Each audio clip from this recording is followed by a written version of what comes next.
Hello students, स्वागत करते हैं आपका हमारे यूट्यूब चैनल एएसएससी पर। आज हम पढ़ने वाले हैं वैद्युत द्विध्रुव की अक्षीय स्थिति के कारण किसी बिंदु पर विद्युत क्षेत्र की तीव्रता का व्यंजक। तो व्यंजक में सबसे पहले हम एक वैद्युत द्विध्रुव लेते हैं। माना कि ए भी एक वैद्युत द्विध्रुव है। अब द्विध्रुव है तो इसके दो आवेशन, इनके दो अलग अलग परिमाण होंगे। तो माना कि ए भी एक वैद्युत द्विध्रुव है जिसके दो आवेश प्लस क्यू एवं माइनस क्यू है। दोनों आवेशों के बीच की दूरी क्या होती है वैद्युत द्विध्रुव में? 2l। तो वैद्युत द्विध्रुव के दोनों आवेशों के बीच की दूरी 2l है। इसके मध्य बिंदु O से, द्विध्रुव का हम मध्य बिंदु लेंगे O। तो द्विध्रुव के मध्य बिंदु O से r दूरी पर एक बिंदु P स्थित है जिस पर विद्युत क्षेत्र की तीव्रता ज्ञात करनी। तो कुछ बातें हैं अक्षीय स्थिति से कि अक्षीय स्थिति में ध्रुव उल्टे लेते हैं। अक्षीय स्थिति में ध्रुव कैसे लेते हैं? उल्टे लेते हैं। तो हम यहाँ चित्र बनाने वाले हैं। डायग्राम कुछ ऐसा रहेगा। ये है A और ये है अपना B। अक्षीय स्थिति में ध्रुव उल्टे लेते हैं। बिंदु A पर होता है प्लस क्यू चार्ज और बिंदु B पर होता है माइनस क्यू चार्ज। ठीक है। तो माना कि A भी एक वैद्युत द्विध्रुव है जिसके दो आवेश प्लस क्यू एवं माइनस क्यू है। विद्युत द्विध्रुव के बीच की दूरी कितनी है? 2l है। पहले हम यहाँ एक मध्य बिंदु ले लेते हैं जो कि क्या है? O है। वैद्युत द्विध्रुव का मध्य बिंदु O है। वैद्युत द्विध्रुव के मध्य बिंदु से पहले हम इसकी दूरी लेते हैं।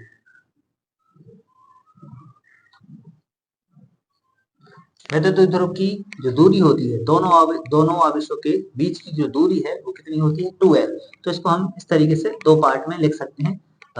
B से लेकर O तक की दूरी l, O से लेकर A तक की दूरी कितनी है? l है। यानी कि वैद्युत द्विध्रुव की जो दूरी है, दोनों आवेशों के बीच की दूरी कितनी है? 2l। तो इसको हमने पार्ट में लिखा है। माना कि AB एक वैद्युत द्विध्रुव है जिसके दो आवेश प्लस क्यू और माइनस क्यू है। दोनों आवेशों के बीच की दूरी 2l है। इसके मध्य बिंदु, आगे की बात देखें, द्विध्रुव के मध्य बिंदु O से r दूरी पर एक बिंदु P स्थित है। यहाँ एक बिंदु हमने लिया है P।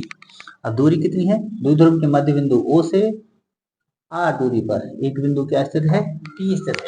मध्य बिंदु O से r दूरी पर एक बिंदु क्या स्थित है? P स्थित है, जिस पर विद्युत क्षेत्र की तीव्रता ज्ञात करनी है।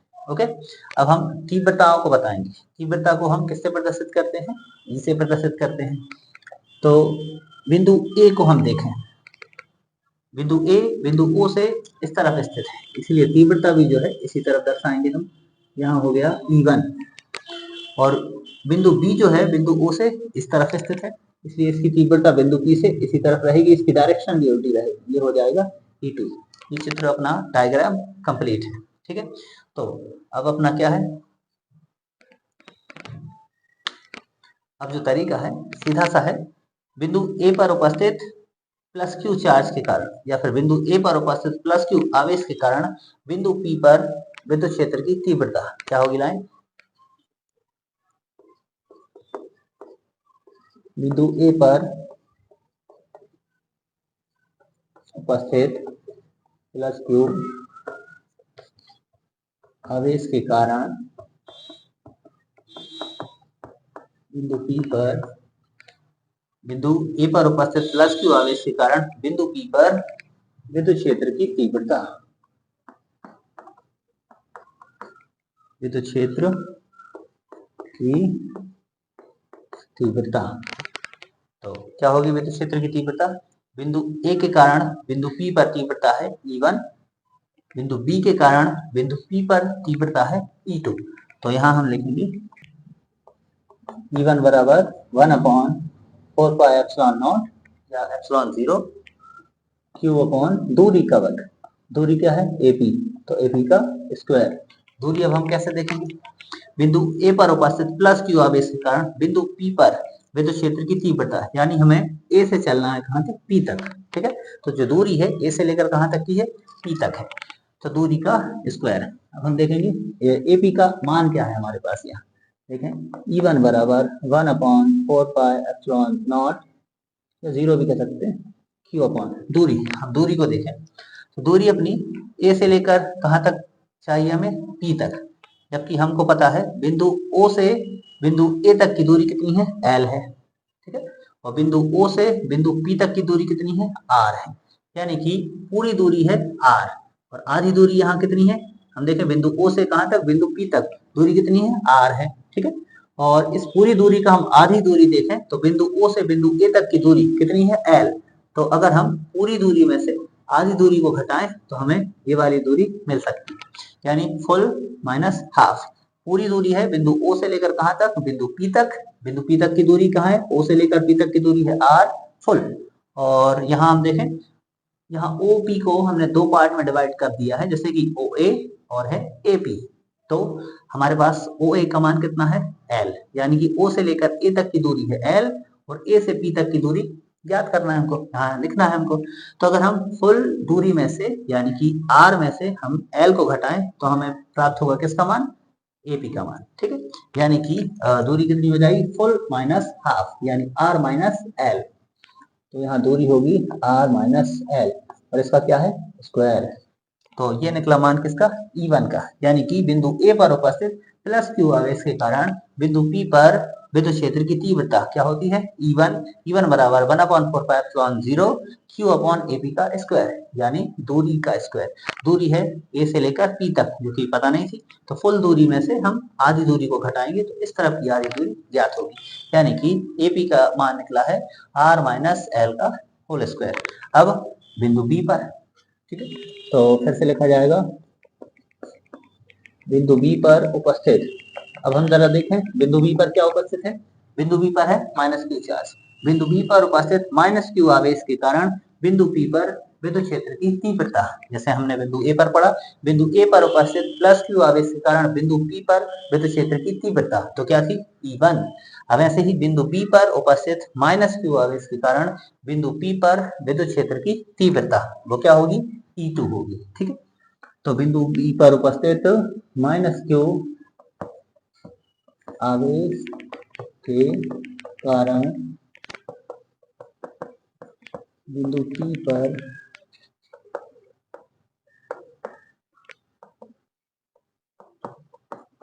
विद्युत क्षेत्र की तीव्रता। तो बिंदु B पर उपस्थित माइनस Q आवेश के कारण बिंदु P पर विद्युत क्षेत्र की तीव्रता क्या है, E2। तो हम E2 का मान कहेंगे, E2 बराबर क्या होगा, जैसे 1/4πε0 Q अपॉन दूरी का स्क्वायर। दूरी कितनी है, B से लेकर P तक, क्योंकि हम बिंदु B पर उपस्थित माइनस Q आवेश के कारण बिंदु P पर विद्युत क्षेत्र की तीव्रता ज्ञात कर रहे हैं। तो दूरी हमें चलना है B से लेकर कहां तक, P तक। तो दूरी है BP का होल स्क्वायर, या BP स्क्वायर भी लिख सकते हैं। अब हमें BP का मान देखना है, तो हमको मान पता है O से लेकर कहां तक, P तक, टोटल कितना है R। हम फुल लेंथ जितनी चलने वाले हैं कहाँ, B से लेकर P तक, जबकि हमारे पास O से लेकर P तक की दूरी कितनी है, R है। तो इतनी दूरी और हमको ज्ञात करना है, ठीक है। तो अगर हम R में ये आधी दूरी O से लेकर B तक की दूरी कितनी है, L। अगर हम इस L को भी इसके साथ ज्वाइंट करें तो फिर R प्लस L, टोटल दूरी कितनी निकलेगी, R प्लस L, यानी कि BP का मान है, जैसे कि O से लेकर P तक R, O से लेकर B तक की दूरी कितनी, L, तो टोटल B से P तक कितनी हो जाएगी, R प्लस L, यानी कि यहाँ लिखा जाएगा E2 बराबर 1/4πε0 Q upon R plus L का होल स्क्वायर। अब यहाँ पर एक ट्रिक के हिसाब से हमको समझना है। बिंदु A पर प्लस Q आवेश के कारण बिंदु P पर विद्युत क्षेत्र की तीव्रता, जब प्लस Q आवेश है, जब आवेश कैसा है प्लस, तो दूरी यहाँ घटेगी, और जब माइनस Q आवेश है तो दूरी यहाँ जुड़ेगी। फिर से सुन ले, जब प्लस Q आवेश के कारण तीव्रता निकालेंगे तो दूरी माइनस में होगी, और जब माइनस Q आवेश के कारण तीव्रता निकालेंगे तो दूरी प्लस में होगी, ठीक है। हमें दो इक्वेशंस मिल रहे हैं यहाँ, मान मिले हैं हमको किसके, E1 और E2, यानी कि A बिंदु पर प्लस Q आवेश के कारण जो तीव्रता है वो क्या है, E1, और बिंदु B पर माइनस Q आवेश के कारण बिंदु P पर जो तीव्रता है वो क्या है, E2, ये इसका मान है। अब हमको क्या निकालना है, परिणामी तीव्रता। ओके, अब परिणामी तीव्रता, परिणामी तीव्रता। अब हमें दो तीव्रताएं प्राप्त हुई, E1 और E2। बिंदु A पर उपस्थित प्लस Q आवेश के कारण बिंदु P पर जो तीव्रता है वो क्या है, E1, और बिंदु B पर उपस्थित माइनस Q आवेश के कारण बिंदु P पर तीव्रता E2, इन दोनों की डायरेक्शंस कैसी हैं? उल्टी हैं, ठीक है। तो अब हमें परिणाम ही निकालना है। तीव्रताएं कितनी हो गई? 2। तो दोनों का परिणाम ही क्या होगा? एक तीव्रता, ठीक है। तो क्या होगी? E बराबर E1 minus E2। E1 minus E2 कैसे है? क्योंकि ध्यान रखना है अक्षीय स्थिति में तीव्रताओं की जो डायरेक्शंस है वो कैसी है? अपोजिट, उल्टी है। E1 की डायरेक्शन इस तरफ है, E2 की डायरेक्शन इस तरफ है। तो जब डायरेक्शंस उल्टी हैं तो हमें माइनस लेना है, ओके। जब डायरेक्शंस कैसी हैं? उल्टी हैं। E1 की डायरेक्शन उस तरफ और E2 की इस तरफ है। तो डायरेक्शन जब उल्टी हो तो क्या लिया जाएगा? माइनस लेंगे। तो हो जाएगा E1 माइनस E2। अब जैसा कि हमने पहले मिटा दिया है तो मान हमें याद रखने हैं कि मान क्या होंगे। E1 का मान हम देख भी सकते हैं। E बराबर E1 का मान है 1/4πε0 Q अपॉन। अब हम देखें मान कैसे लेके आए, अगर हम देखते भी नहीं तो याद होना चाहिए। क्या होगा? E1 किसके लिए है? बिंदु ए के लिए। तीव्रता बिंदु ए पर उपस्थित प्लस Q आवेश के कारण तीव्रता है क्या? E1। तो E1 प्लस Q आवेश है तो दूरी कैसी होगी? घटेगी, R माइनस एल। तो प्लस Q है तो दूरी रहेगी R माइनस एल का होल स्क्वायर, ठीक है। अब यहाँ माइनस का माइनस E2 के लिए होगा 1/4πε0 और Q upon minus Q। E2 तीव्रता किसकी है? बिंदु बी की। बिंदु बी पर कौन सा आवेश है? माइनस Q आवेश। तो माइनस Q चार्ज के कारण जो तीव्रता है माइनस Q है तो दूरी जुड़ेगी, यानी कि R प्लस एल का होल स्क्वायर। अब हम देखें संख्या में बटे में है, बीच में क्या लगा है? माइनस लगा हुआ है। हम देखें पहले दोनों तरफ कॉमन क्या है, जो इसमें भी है और इस पद में भी 1/4πε0 और ऊपर से यहाँ पे क्या है? Q है। तो हम लिखेंगे E बराबर 1/4πε0 Q।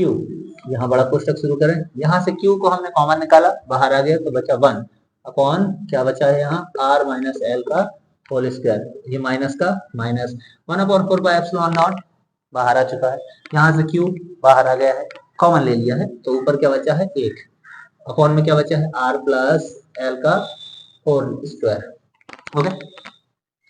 अब हम देखें संख्याएं बटे में, संख्याएं बटे में है, बीच में क्या लगा है? माइनस लगा हुआ है।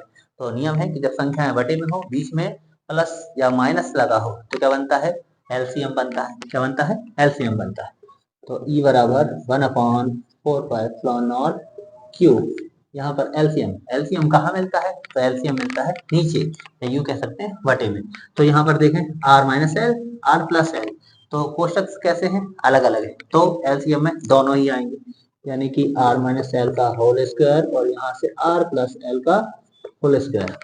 अब हमें एलसीएम करना है तो अभी दोनों ही आ गए। अब इस वाले कोष्टक से हम इसको काट कर देखते हैं, तो ये कट गए, बचा क्या है? R प्लस एल का होल स्क्वायर। इसका गुणा कहाँ होगा? ऊपर। ऊपर क्या लिखा हुआ है? 1। तो R प्लस एल का होल स्क्वायर इसका गुणा होगा ऊपर, क्योंकि R माइनस एल स्क्वायर से R माइनस एल स्क्वायर कट गए, ये गुणा में साथ था, इसका गुणा होना है ऊपर 1 में। तो ऊपर लिखा जाएगा R प्लस एल का होल स्क्वायर। अब चिन्ह कौन सा है? माइनस, तो माइनस का माइनस। अब R प्लस एल स्क्वायर से R प्लस एल स्क्वायर कट गए, बचा कौन? R माइनस एल का होल स्क्वायर। इसका गुणा कहाँ हो जाएगा? ऊपर। तो 1 में गुणा होगा तो पहले यहाँ माइनस है तो हम क्या ले लेंगे? यहाँ कोष्टक, ठीक है। तो R माइनस एल का क्या बचा? Whole square. R plus L square से R प्लस एल स्क्वायर कट गए, इसका गुणा हो गया ऊपर 1 में, ठीक है। अब हम देखें यहाँ पर सर्व समीकरण बन रही है a प्लस बी का whole square, a minus B का होल स्क्वायर। जैसा कि कोष्टक के बाहर क्या है? माइनस है, तो हम a minus B whole square सर्व समीकरण को कोष्टक में ही हल करेंगे। तो होगा E बराबर 1/4πε0 Q। ये सेम चलेगा अभी, ठीक है। कोष्टक में रहा आपका क्या है? R को हम मानेंगे a, जैसे कि सूत्र होता है सर्व समीकरण a प्लस बी का होल स्क्वायर बराबर क्या होगा? a square plus B square plus 2ab, okay. उम्मीद है आपको याद होगा। आगे a माइनस बी का होल स्क्वायर क्या होगा? a square plus B square minus 2ab, इसमें माइनस हो जाता है, ठीक है। यहाँ सेम होते हैं, प्लस होने की वजह से पीछे प्लस, यहाँ माइनस है तो पीछे माइनस, ठीक है। तो यहाँ पर हम लगाएंगे R को मान लेते हैं a, L को मान लेते हैं b, इस बार इस सर्व समीकरण के अकॉर्डिंग। तो हो जाएगा a square plus B square plus 2ab। It means यहाँ क्या होगा? R को माना है a, तो हो गया R square plus L square plus 2RL। क्या होता है 2ab। तो a की जगह पे है r और b की जगह पर है l, यानी हो जाएगा 2rl। माइनस का माइनस, पहले बाहर कोष्टक के माइनस है तो हम अंदर वाली जो सर्व समीका है उसे कोष्टक में ही करेंगे। तो ये हो जाएगा R square plus A square minus B square, ये format A square plus B square minus 2ab। तो हो जाना है यहाँ पर R square plus L square minus 2rl। नीचे क्या लिखा हुआ है देखें, नीचे अलग नियम है, दो कोष्टक देखने में कैसे है, एक से है, ठीक है। R minus L square, R plus L square, कोष्टक देखने में एक से है, अंतर किस चीज का है, चिन्ह का अंतर है। तो फिर अक्षर का गुणा अक्षर में, ठीक है, चिन्ह का गुणा चिन्ह में, ठीक है, और गिनती हो रही है तो गिनती का गुणा गिनती में। तो यहाँ पर हम करेंगे आर का गुणा आर में, तो हो जाएगा आर स्क्वायर, माइनस का गुणा प्लस में, तो माइनस का गुणा प्लस में होने पर माइनस, एल का गुणा एल में होगा तो क्या हो जाएगा एल स्क्वायर, और होल स्क्वायर का होल स्क्वायर, ठीक है। और ये रहा आपका बड़ा कोष्टक यहाँ पर। अब हम देखें, अब हम क्या करेंगे, यहाँ इस कोष्टक को खोलें, यानी कि माइनस का गुणा पूरे कोष्टक में अंदर, तो होगा e बराबर 1/4πε0 क्यू, यहाँ होगा R square plus L square plus 2rl minus. तो जब कोष्टक के बाहर माइनस होता है तो अंदर के सारे चिन्ह पलट जाते हैं, या फिर यूं कह लें कि एक एक करके गुणा कर सकते हैं सभी का। माइनस का गुणा प्लस आर स्क्वायर में होगा तो किसका हो जाएगा, माइनस का। अब प्लस एल स्क्वायर का गुणा माइनस में होगा, या माइनस का गुणा एल स्क्वायर में, तो क्या हो जाएगा माइनस एल स्क्वायर। अब माइनस का गुणा होना है माइनस में, तो माइनस माइनस प्लस, और बचा क्या है 2rl अपॉन में क्या है। अब इधर हम देखें, R square minus L square whole square, ठीक है। तो आर की तुलना में एल जो है वो कैसा है, छोटा है। तो हम यहाँ देखेंगे एल, बिंदु ए से लेकर बी तक दूरी जो है टोटल कितनी है 2l, और हमने इस द्विध्रुव में एक मध्य बिंदु लिया O, और जो 2l है इसको हमने l और l करके दो पार्ट में डिवाइड किया। तो l की जो दूरी है देखें O से लेकर B तक इतनी सी दूरी, और r की दूरी मिलाएं O से लेकर B तक बड़ी दूरी है। तो r के मुकाबले जो l है वो कैसा है, स्मॉल है, ठीक है। यानी कि r की तुलना में l जो दूरी है वो छोटी है, तो इसको हम क्या मान लेंगे, नगण्य मान लेंगे, ठीक है।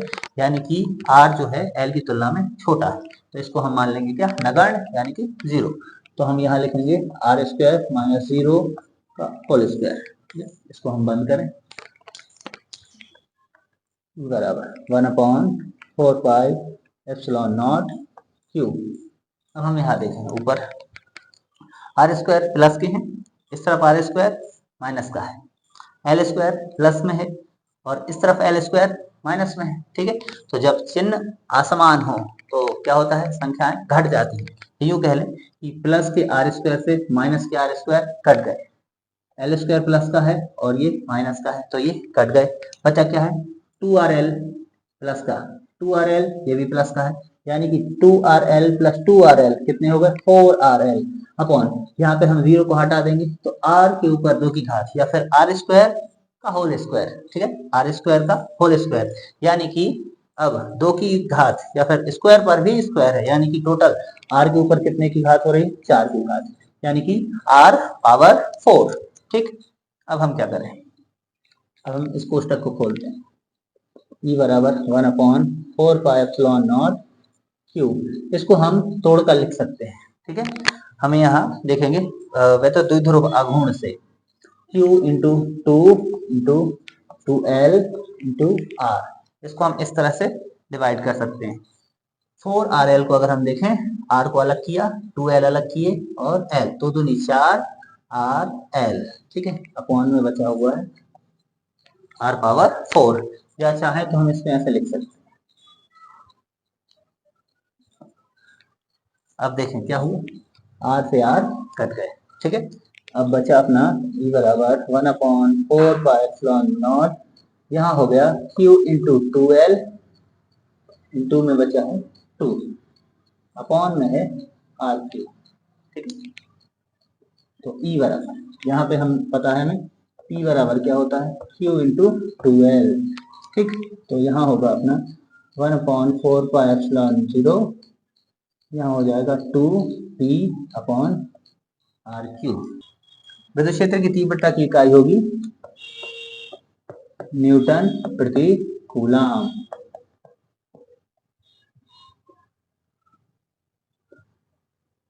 यही अभीष्ट व्यंजक है।